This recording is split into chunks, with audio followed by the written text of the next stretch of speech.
Okay guys, just a quick update on the old guitar project. Since the Aquacode stuff did such a good job filling the body, even though this is different wood, I had such difficulty with the back here that I thought I'd give it a shot. And it worked out really well. This thing is completely sealed, there isn't a single pore visible. So ready for finish. Same on the other side. Again, it's totally sealed up, really nice. I have to, so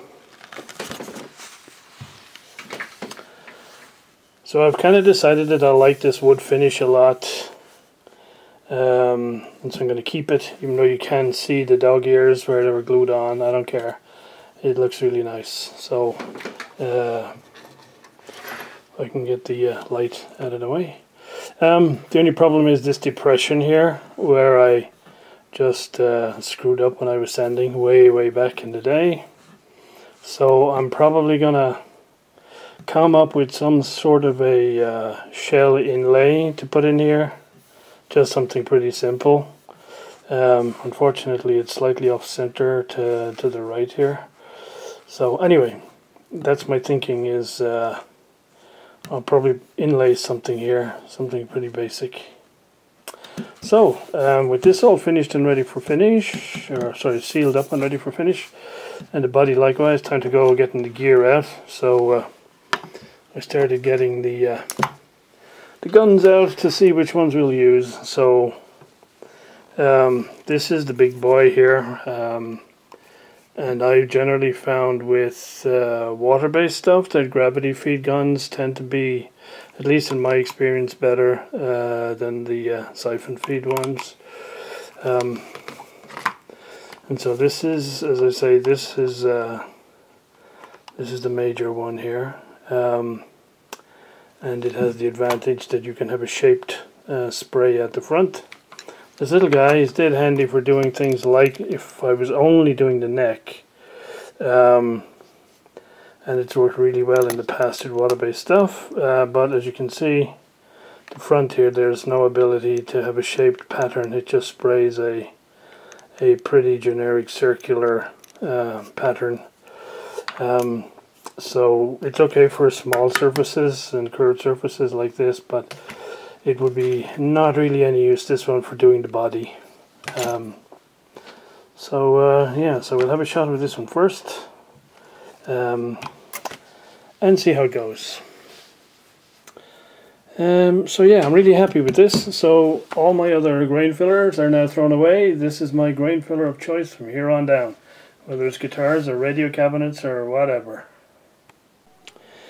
So this is the plan to hide the defect on the peg head here, so that I can keep the natural wood finish. So this is a piece of pearl, and I'm going to cut it to approximately this sort of shape. And as you can see, the defect is off to one side, which kind of throws you off a little bit. As ever, you're going to look something like that. And so when I put the when I route out for the shell, it'll get rid of the unevenness. And when I send it all back down, that little depression here should be effectively gone. That's the plan, and I'm doing straight lines because it makes the job a whole lot easier. And if you guys are familiar with your average Gibson Les Paul, you have the tilted off rectangle in the middle, and then you have the 4 triangles, but the whole thing is straight lines because it's damn sight easier to mass produce than things with intricate curves and pretty flowers and all that. An alternative to the solid piece of shell would be to use something like abalone, which is much more colored. However, the challenge with this is made up of about half a dozen layers of very thin shell glued together, so it actually comes out flat. And because each layer is so thin, you can put it in and it looks absolutely gorgeous, and then you sand it and when you finish sanding you end up sort of in between layers and it looks totally crap. So your mileage can definitely vary with this stuff. So I think we'll stick to the plain and simple here, and with a more predictable outcome.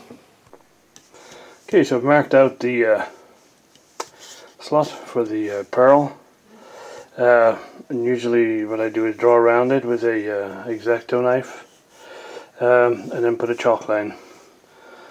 And you can see it when you're using the router.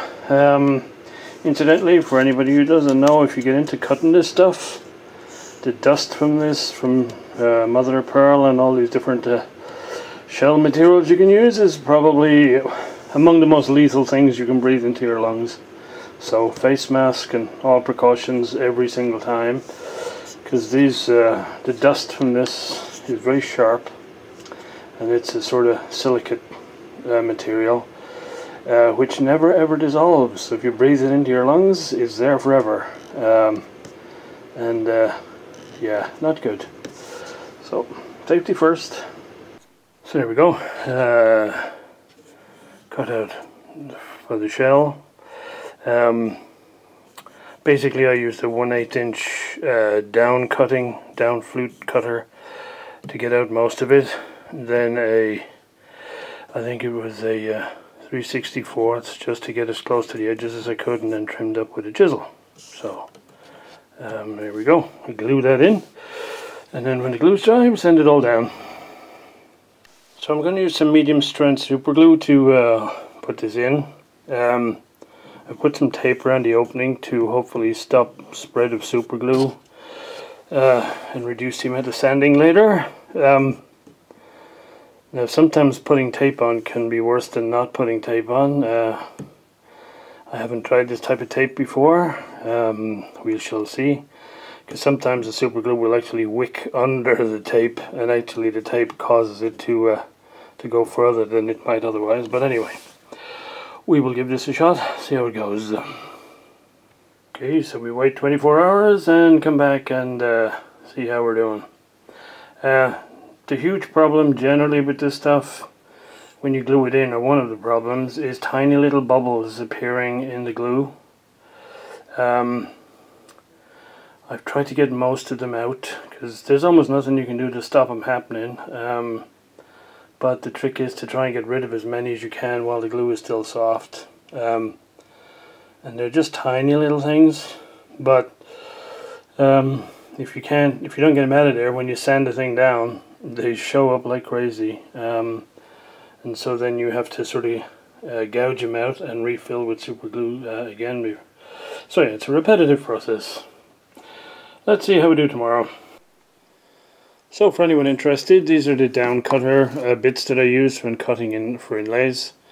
And I got like a 1/8, a 3/32, 3/64, and a 1/32. So obviously the 1/8 you'll use for hogging out the most of the wide areas, and then depending on the nature of the corners and curves you got to get into, you go progressively down. It obviously takes a lot of time, because if you're cutting with a 1/32 bit, then the rule generally is the depth shouldn't be more than half the diameter. So if you unless you want to break the bit. So you'd be cutting this at a depth of a 1/64 to be safe, and so you'd have to do multiple passes obviously to get to the depth of the inlay that you're fixing. So there you go. This is a Dremel attachment that I use for this, and it's obviously for precision routing. It has a little input for compressed air, which blows down onto the work. The only thing it's missing is a little LED light on a gooseneck. So I think that's a mod I'll have a look at, because the small DeWalt router that I got, it has two of those LED lights right, either side of the chuck. And man, it's the best, how can I put it? That's the best invention for doing routing that I've seen in a long time, where you're doing manual routing. Okay, there we go. Not a work of art or anything, and it looks a little bit sparse right now, but when the tuning machines are in and the truss rod cover are in, it'll look a little better. Reminds me, I have no idea where the truss rod cover is, so I may end up making one of those as well. Okay, better than the black blodge that was there before. So onwards and upwards.